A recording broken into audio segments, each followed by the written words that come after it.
Shalom, brothers. All praises to Yahweh, Bahashem, Yahweh Shai. That is the name of the Most High and His Son of the Bible. In the pure Hebrew tongue, that is your proper names, Yahweh and Yahweh Shai, the Most High and His Son. Double honors to the apostles of Great Millstone, whom have taught us this word. Shalom to the elect out there, and also to the sisters that watch us. This is your brother, Priest Ayathan, and this is another podcast type format. The main thing I want to get into today is just going into how us, the teachers, the prophets, are a spectacle unto this world. You know, we don't realize how much power we have in this lowest state that we're in, how much power we have, and how much of a spectacle that we are unto this world. You know, so I want to go into that and maybe a little bit of a spiritual ramble because, you know, woke up this morning mad as hell that I'm waking up in this kingdom. And every Israelite man in the right state of mind should feel this way. You know, if you woke up feeling like this, okay, if you woke up feeling like this, like Ice Cube, today was a good day, then something is wrong with you. Something is wrong with you. The scriptures say, was that Ecclesiastes 7:7, oppression maketh a wise man angry, or oppression maketh a wise man mad. So if you're wise, if you have any type of sense and you're an Israelite, so-called black man, so-called Puerto Rican man, so-called North American Indian, a Seminole Indian, so-called Haitian here in America, you should be pissed off. If you're not pissed off, if you're waking up and you're singing this song, today was a good day, then something is wrong with you, you know? Something is wrong with you because here in America, we are being oppressed. So-called minorities, the 12 tribes of Israel, are being oppressed. And every year that goes by, more and more measures are being passed to oppress you more and more. So if you're being oppressed, but you don't realize you're being oppressed, then you need a checkup. You know, you need a mental checkup. And our people, the 12 tribes of Israel, the so-called minorities here in America, need a checkup because most of them are waking up, you know, because they got a job, because they actually have a plantation to go and pick cotton that day. You know, they think it's a good day. You know, they go pick some cotton, and they're supposed to get such and such amount of money, but by the time they do get paid, a week later, 2 weeks later, whenever it is, and after all the taxes and everything, they get a little bit to take home. And they think they on top of the world. So that's a sick individual, mentally and spiritually sick. So we here at Great Millstone, or the men out there that are awake, spiritually awake, with the spirit of Yahweh Ba'ashem Yahweh Shai, understand that we are being oppressed, and therefore, yes, we are angry. And the more we learn, the angrier you become, pursuing again to the scriptures, okay? A man that increaseth in knowledge increaseth in sorrow. And I believe that's Ecclesiastes 1:18. All right? So the main thing I want to go into is this here, spectacle. All right? Now the scriptures speak about this. Matter of fact, let's go to the scripture. This is 1 Corinthians chapter 4, verse 9. It says, "For I think that the Most High, Yahweh, hath set forth us, the apostles, last, as it were appointed to death. For we are made a spectacle unto the world, and to angels, and to men." Now let's look at the word spectacle. Spectacle, here from the Etymology, etymonline.com. Spectacle means from the mid 1400s, circa, specially prepared or arranged display. So, yeah, specially prepared or arranged display, that's heavy, right? That's heavy because it's like when you go to the mall, or even if you go online, let's say you're online shopping, you go to the mall shopping, any store, you have the display glass. And the display glass, you put your most featured products on the display glass. You know, whether it's mannequin with clothes on or even just items, and you arrange them perfectly. You arrange them in a way to attract attention. And from the from this spectacle or from these items, these display items behind the display glass, depending on what's being presented or how well it's arranged, it you're gonna walk in, because they attract a certain niche, certain type of people. So the way that items are displayed and the type of items you put in that display glass, it's meant to attract a certain niche or a certain kind of people. When they see it, they're like, oh, you know what? That looks good. That's hot right there. Let me walk in and see what it's about. So the Most High has us specially prepared or arranged out there on the street corners, from the way we dress to the way we speak, you know, because what we are, and the reason why we're also known, the nation of Israel is known as Mount Zion, because Zion means a monument. We're like a monument to the Most High. So we're out there to accurately represent the Most High, to accurately represent the kingdom of heaven, Yahweh Shai and the kingdom of heaven. You see, by our words and our actions, the way we conduct ourselves out there, whether it's online or actually on a street corner, you see? So we are made a spectacle unto this world, you know? It says specially prepared or arranged display, from old French spectacle, sight, spectacle, Roman games, 13th century, from Latin spectaculum, a public show, spectacle, place from which shows are seen. You see? So that's why the Most High has got us we're in every major city, on the highways and byways. And now the Israelites are something to see. When you go to New York, you're going to see the Israelites. That's why you see people come by, they take pictures and all that, because we're like a landmark in these different cities. We're a spectacle, we're a show, if you will. We're basically like a trailer to the kingdom of heaven, or a trailer to the coming of Yahweh Shai. We got the nuclear missile signs up. We got the RFID microchip sign up. We're speaking about it, prophesying about it. So we're like a trailer to what's coming soon, to the prophecies that are about to pass. That's the best way to put it. We're like a trailer to an upcoming movie, World War III. Okay, and also to the kingdom of heaven. We're a trailer of things to come, But the Most High is attracting a certain type of men, you see? And the Most High is using us to show his power. And this is what I really wanted to get into. Now, let me read the scripture again. 1 Corinthians 4:9. For I think that the Most High Yahweh, Ba'ashem Yahweh Shai, hath set forth us, the apostles last, as it were appointed to death. For we are made a spectacle unto the world, and to angels, and to men. We are made a spectacle, or a show, unto the world, and to angels, and to men.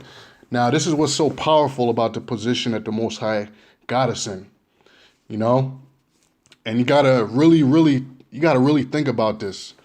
Now, here it is. We're a bunch of Israelites, so-called. We're a bunch of niggas and spicks and wetbacks.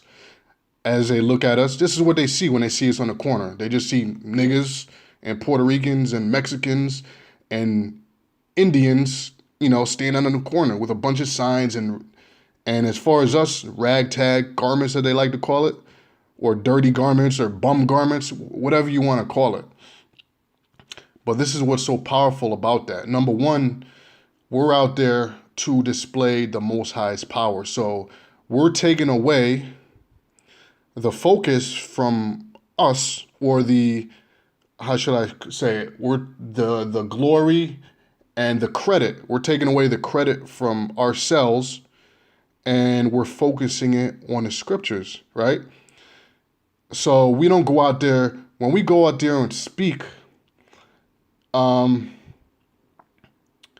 what's so powerful is not the clothes that we're wearing, because we're wearing some brand new attractive garments with colors that catch the eye and all that. Nah, okay?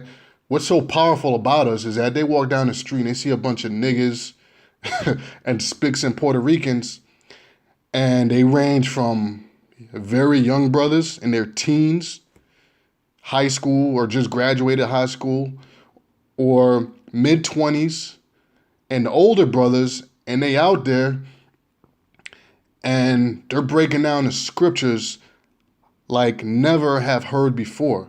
Because here in America, Christianity, so-called Christianity, the Bible, that's taught to be the white man's book. This is what you're raised to believe. I was raised to believe that. It's a white man's book. The white Caesar Borgia, the white Jesus, all the Catholic priests and all that were all white. Christianity, the pilgrims that came over here, they're Christians, and they did a good thing by forcing Christianity, because that's, it's the scriptures, and all the disciples were Edomites, and all the prophets were Edomites. So here it is, they see a bunch of Jakes and so-called minorities, young brothers on a corner, and they dissecting the scriptures like they're swinging nunchucks. And they never seen this, or would never fathom or imagine this before in their life. And these are scholars, so-called Jews, all right? People of different walks of life, or different levels of education, have graduated college, got PhDs and master's degrees. And here it is, they see a young brother, 16, 17, 18, early 20s, and he's out there cutting people with the scriptures. I mean, who the hell, who does that? Who takes the scriptures and makes mother effers want to cry when they leave? I mean, that's unheard of. That's powerful right there. That's power. And to see a bunch of young Jakes and young, young Gadites and young Ephraimites, Manassites, all them 12 tribes out there kicking the scriptures, and you got these Edomites and these priests, that have been going to, that are scholars and have degrees in Christianity and this and that. And here it is, they coming up to you, and you're going to the book of Genesis, you're going into the book of Romans, you're going to Corinthians, and you're calling precepts. Other brothers, they already got you calling the precept, oh, I already got it. Brothers got 5 or 6 brothers got precepts lined up back to back, and you don't even have to call out the scriptures. They're all lined, they all perfectly lock into each other like a piece of a puzzle. They all lock into each other, and it's like an orchestra, and brothers just in tune in the spirit. Yahweh Hashem Yahushai, and bro, I got a scripture, and everything is just like boom, boom, boom. It's like you hitting these dudes with combos, but using the scriptures, and people's feelings are getting hurt. Like Hebrews 4:12. The word is like a two-edged sword, cutting asunder the soul. And in other words, you cutting people's conscience. When they leave, they're not the same no more. They walk away, and then they gotta come back. They come back, they gotta go home, they gotta study, they gotta come back 2 weeks later, then you cut them again. So this is powerful, brothers. It's powerful for them to see a bunch of Jakes. And this is why the elites, pursuant to the book of Revelation, the 11th chapter, this is why they're so afraid, man. The elite's worst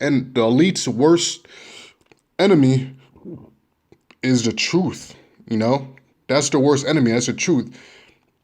The reason why they spend so much money, Esau, they spend so much money on advertising and these different programs to deceive people is because they're trying to hide the truth. You see, they're trying to hide the truth from them. So Esau spends most of his money deceiving people, keeping them away from the truth. That's the most harmful thing to Esau is the truth coming out. But the truth is like trying to hold a ball underwater, you know? You can hold it, but the ball is always fighting to pop back up to the surface, and eventually you're gonna lose your grip, and that shit's gonna shoot out the water. And what's shooting out the water is the nation of Israel, us waking up. You see, that's why in the book of Revelation it said when they stood upon their feet, great fear fell upon them, because they spending all this money to hide the truth. Okay, but they can't do it. It's coming out no matter what they do. You see? So, yeah, the whole point of this lesson is just, I just want you brothers to really think about it, how much of an impact and how much power, we don't realize. We think we're just nobodies. You sit down and think about it, we don't realize how much power we have when we go out there and do what we do. And not anybody could do this. Let me go to let me see. Was it 1 and 5? I believe. Yeah, let me read Jeremiah 1 and 4 and 5, and I'll probably stop here. Jeremiah 1 and 4, then the word of the Lord came unto me, saying, before I formed thee in the belly, I knew thee. And before thou camest forth out of the womb, I sanctified thee, and I ordained thee a prophet unto the nations. Right? Let me read down. Verse 6. Then said I, Lord, power, behold, I cannot speak, for I am a child. And this is what they see when they go out there. They see, they look at us like children, okay? Because most of us are young, some brothers are older. And also the way we dress, all of us got jobs, we all got vehicles, okay? It's not cheap to go out it's not cheap, especially for brothers out of state, to go out there and speak, You need money. You need money for gas, you need money for transportation, you need money to get back home, you need money to buy food and all that, you need money to make the signs, you need money to buy the equipment, you need money to upload shows. So all the brothers work. We all got jobs. Brothers are driving, doing this and that. But when they see us, okay, when they see us on the corner, because, it's not all about being flashy and all that. When Yahushua came on the earth, he wasn't flashy. Yahushua's family had money. The scriptures tell you he came from a wealthy family. They were carpenters, a good trade. But he didn't walk around flashing the garments. Matter of fact, he told you to watch out. Watch out for men dressed in fine linen and fine garments. He told you to be careful of them. So when you see somebody talking about the scriptures and they dressed to the T, looking sharp, then you can't trust that man, because they're trying to focus the attention on the materialistic aspects instead of the spiritual aspect, So our thing is stay in the scriptures, stay in the scriptures, stay in the scriptures. Talk about the prophecies. It ain't about us. It's about the Most High. And the way the Most High is showing his power is cutting everybody up by these dudes on the corner that don't look like they graduated school, as they say. Okay? Look like they don't work, as they say. So that's the power of it. So when we go out there, our focus is the word of the Most High, the prophecies. Our focus is giving the glory to the Most High. Okay? Verse 6. Then said I, Lord, behold, I cannot speak, for I am a child. Okay, so like I said, that's what they see. They see us as children on the corner, age-wise, and also as a children, meaning nobody's in his world. You know, a bunch of broke niggas with dirty garments in the corner. What the hell do they know? Okay, but when they come up and try to test, it's a whole different story. Because what they don't understand is that they going up against Yahweh Ba'Shem Yahweh Shai.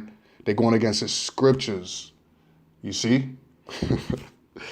So verse 7, for the Lord said unto me, say not, I am a child, for thou shalt go to all that I send thee, and whatsoever I command thee, thou shalt speak. So when we go out there, we go in the spirit. We go in the spirit. You know, and you brothers know, you brothers that out there doing the work, you know what I'm talking about, that feeling when you get out there, when you feel like you invincible because the spirit of the Lord is on you, you feel like you're invincible. Okay? It says, verse 8, be not afraid of their faces, for I am with thee to deliver thee, said the Lord. Then the Lord put forth his hand and touched my mouth. And the Lord said unto me, behold, I have put my words in thy mouth. Verse 10, see, I have this day set thee over the nations and over the kingdoms to root out and to pull down and to destroy and to throw down, to build and to plant. So our whole purpose out there is to spiritually tear down this kingdom, to spiritually tear it down, to spiritually tear down all other philosophies, all other methods of thought, all other philosophies that are outside of the scriptures, that are profane, outside of the temple. Anything outside of these scriptures is profane. And it says to throw down. So when we're going out there, we're spiritually throwing this place down, because what we're in the middle of right now, brothers, we're in the middle of a spiritual battle. You know, we're in the middle of a spiritual battle. Esau right now hasn't brought forth the martial law troops and all that. And you know what? That's the easiest part of his job, is to bring forth the martial law troops and to come against the elect and to come against the world, America, these Jays, the 2/3 and the 1/3, to come at us physically. That's the easy part for him. But the hard part, and what he's been struggling for centuries, is the spiritual aspect of the warfare. Okay? And he's at a speed bump right now because of the prophets. So we're slowing down his